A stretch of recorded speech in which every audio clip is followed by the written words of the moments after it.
Hey guys, this is Varsha and welcome to VSP classes. Hindi pedagogy test series में आज हम set 5 पे चर्चा करेंगे।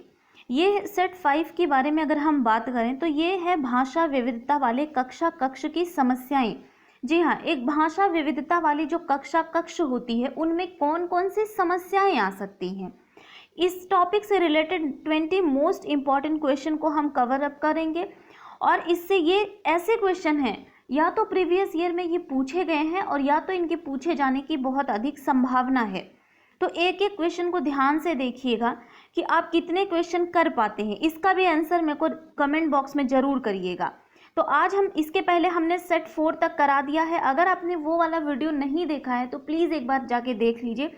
और सबसे ज़रूरी बात, अगर आपने मेरे चैनल को सब्सक्राइब नहीं किया कर लीजिए, बेल आइकन को प्रेस कर लीजिए ताकि आगे की लेटेस्ट नोटिफिकेशन आपको मिलती रहे। तो आइए हम शुरू करते हैं भाषा विविधता वाले कक्षा कक्ष की समस्याएं। पर हाँ, उससे पहले हम थोड़ा देख लेते हैं कि भाषा विविधता क्या होती है। यानी कि देखिए, जो भाषा विविधता होती है हम इसी को बहुभाषिकता भी कहते हैं।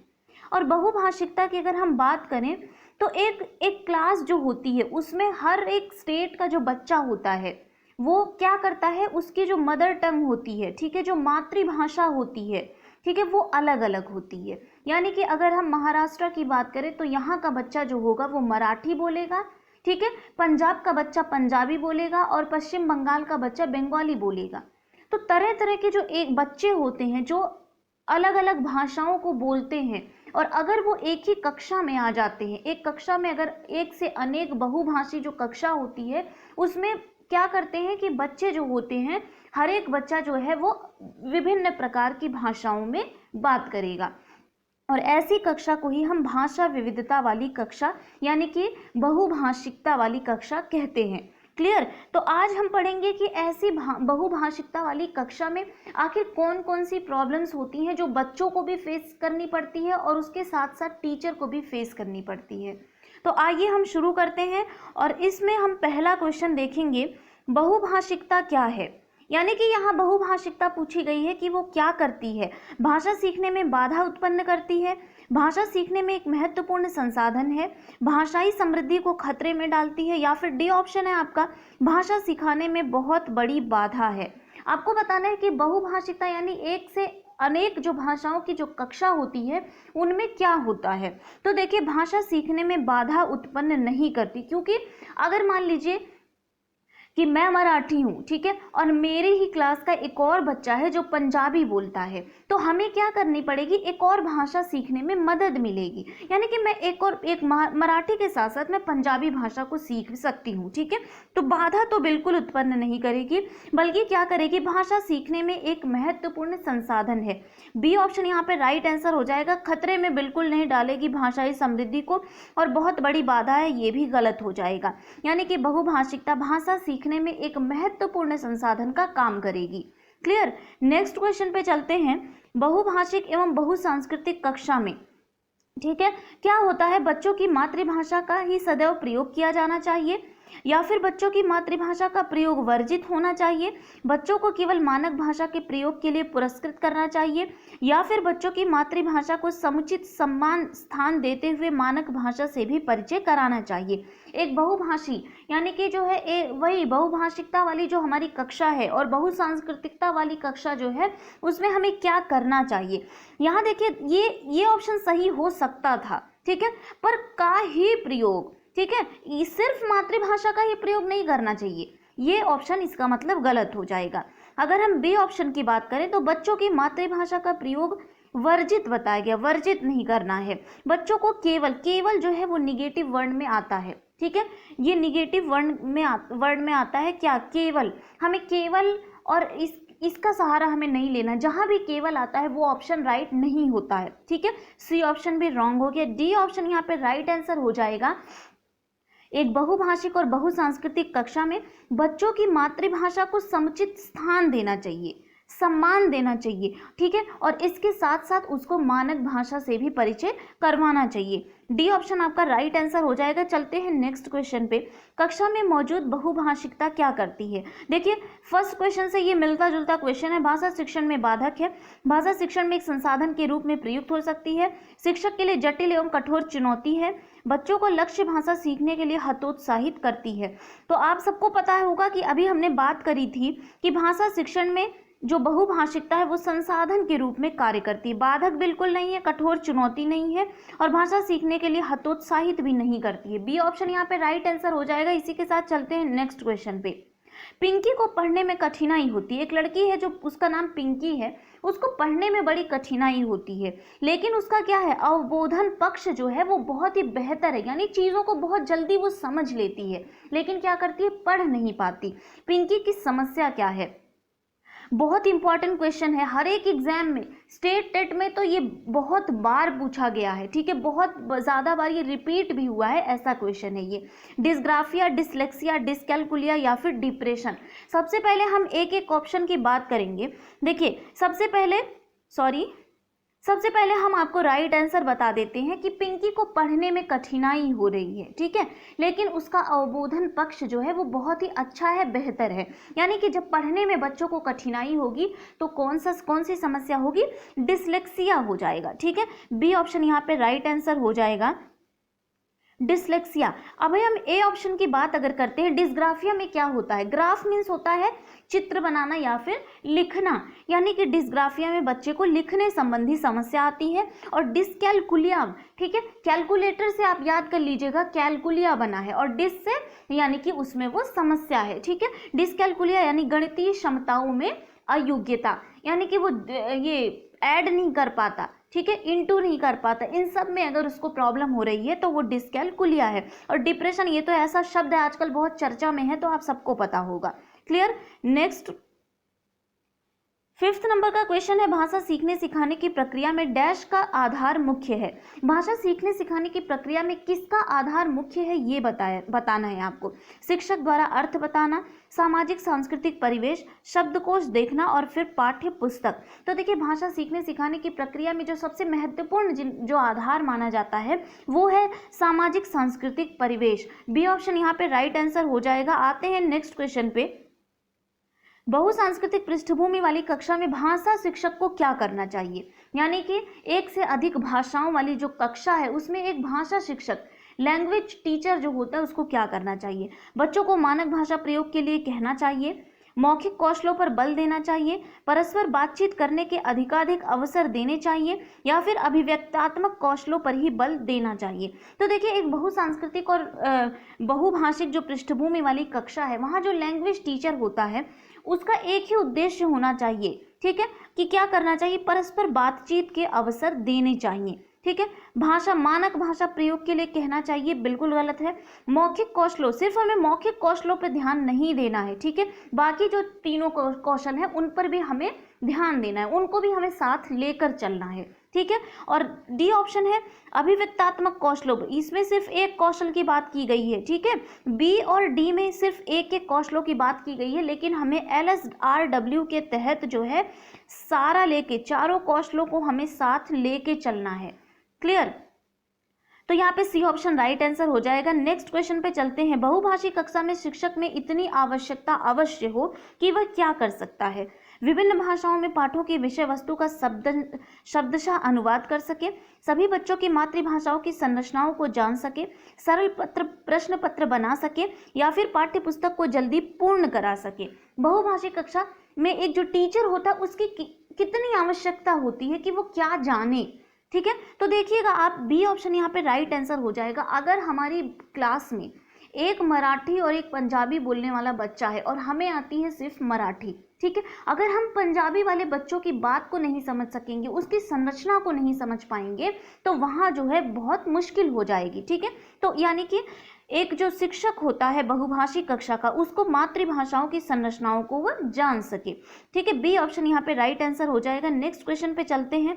कहानी, कविता, गीतों और नाटकों के माध्यम से बच्चे क्या करते हैं, केवल मूल्यों का अर्जन करते हैं, केवल मनोरंजन करते हैं, अपने सांस्कृतिक धरोहर से जुड़ते हैं, या केवल अपनी तर्क शक्ति का विकास करते हैं। देखिए, इस क्वेश्चन का राइट आंसर बताने के लिए सबसे पहले आप केवल को देख लीजिए। केवल जहाँ पे आएगा वो निगेटिविटी पैदा करता है, ठीक है। तो ए ऑप्शन, बी ऑप्शन और डी ऑप्शन में केवल लगा हुआ है, यानी एक ये कभी राइट आंसर नहीं होगा।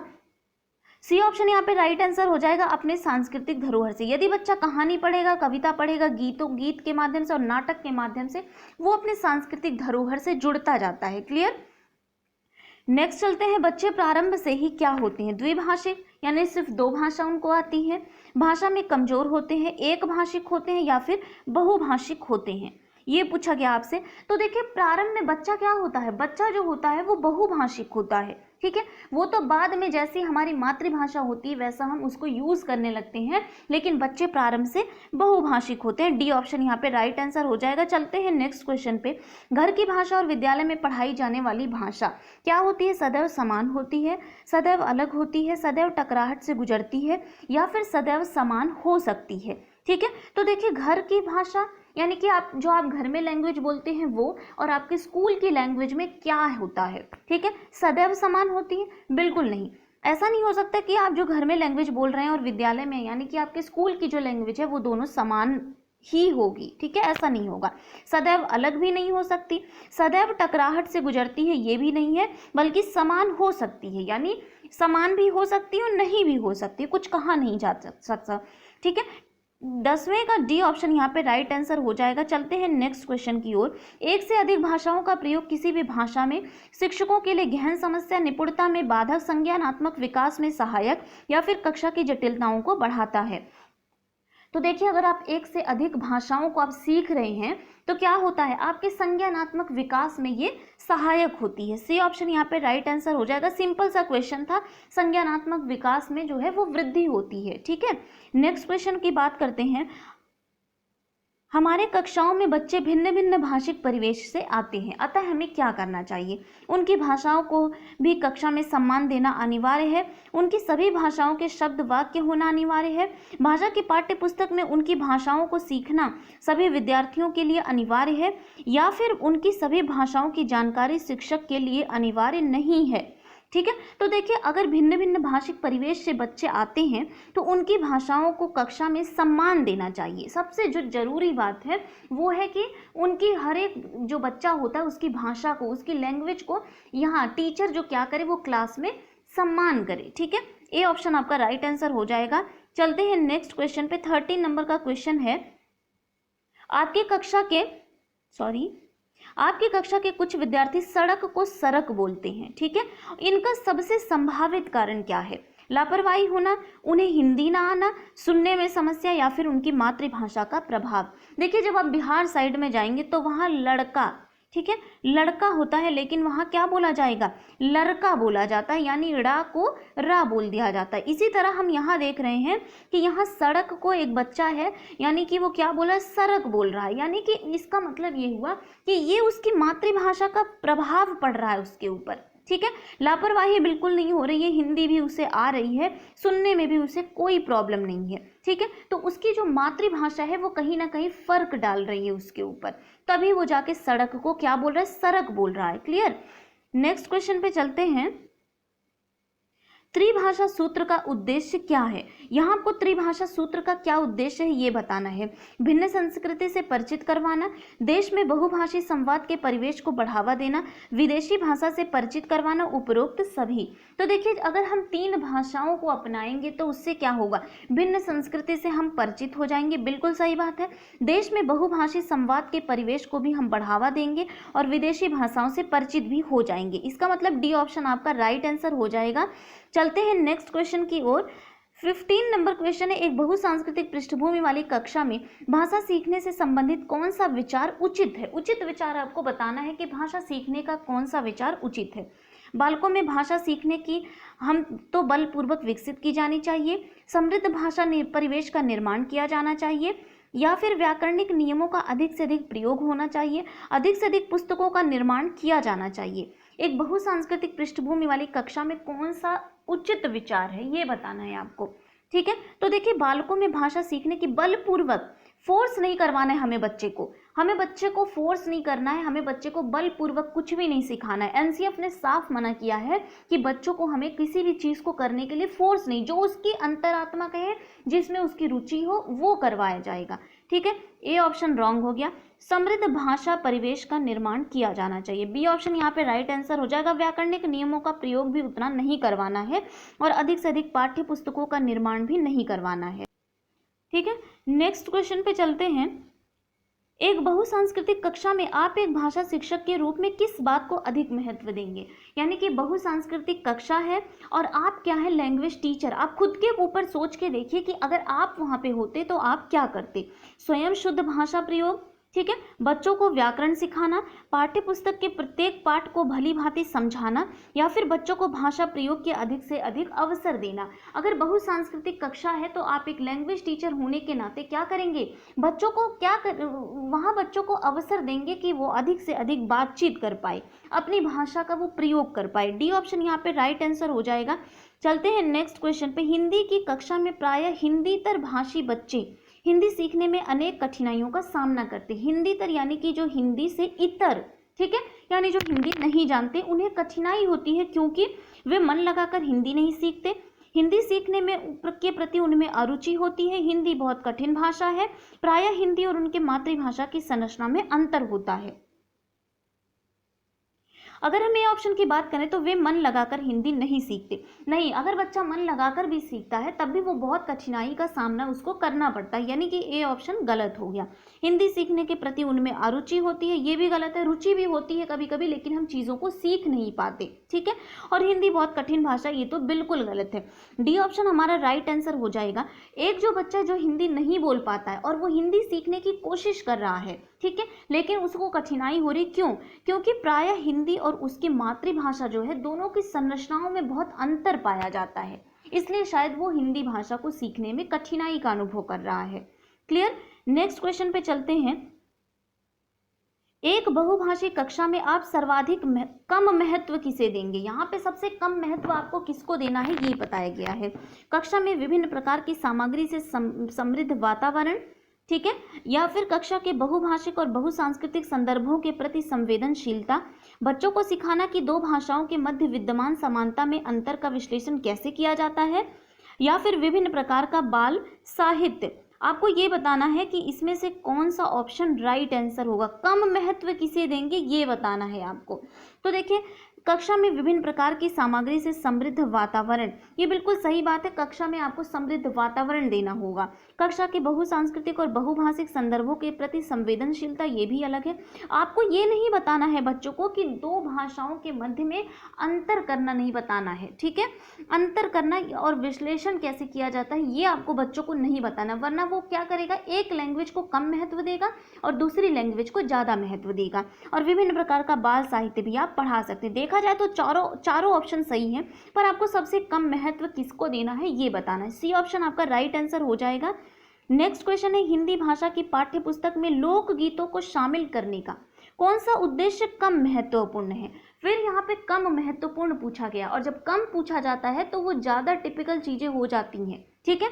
लोकगीतों की रसानुभूति, लोकगीतों से संबद्ध राज्यों की जानकारी देना, लोकगीतों के माध्यम से भारत की सांस्कृतिक विशेषताओं से परिचित करवाना, या फिर लोकगीतों की भाषिक विशेषताओं से परिचित होने का अवसर मुहैया करवाना। देखिए क्या होता है, सबसे पहले हम समझ लेते हैं लोकगीत, यानी जो एक क्षेत्र विशेष में जो गीत गाया जाता है उसे ही हम लोकगीत के नाम से जानते हैं। तो अगर हम देखिए बी ऑप्शन की बात करें तो लोकगीतों से संबद्ध राज्यों की जानकारी, हर राज्य के अलग अलग लोकगीत होते हैं, और लोकगीतों को अगर पाठ्य पुस्तक में यानी कि बुक्स में अगर दिया होता है उसका मतलब है हमें अलग अलग राज्यों के बारे में बताना है। बी ऑप्शन बिल्कुल राइट हो जाएगा। लोकगीतों के माध्यम से भारत की सांस्कृतिक विशेषताओं से परिचित कराना, बिल्कुल हमें सांस्कृतिक विशेषता भी मिल जाती है। लोकगीतों की भाषिक विशेषताओं से परिचित होने का अवसर भी मुहैया होता है। लोकगीतों की रसानुभूति, ए ऑप्शन यहाँ पे राइट आंसर हो जाएगा। इसको हम सबसे कम महत्वपूर्ण, रस की जो अनुभूति होती है उसको हम सबसे कम महत्व देंगे, जबकि ये तीनों जो ऑप्शन बी, सी और डी है इसको हम ज़्यादा महत्व देंगे। क्लियर? अब आते हैं आज के नेक्स्ट क्वेश्चन पे और आज के लास्ट क्वेश्चन पे।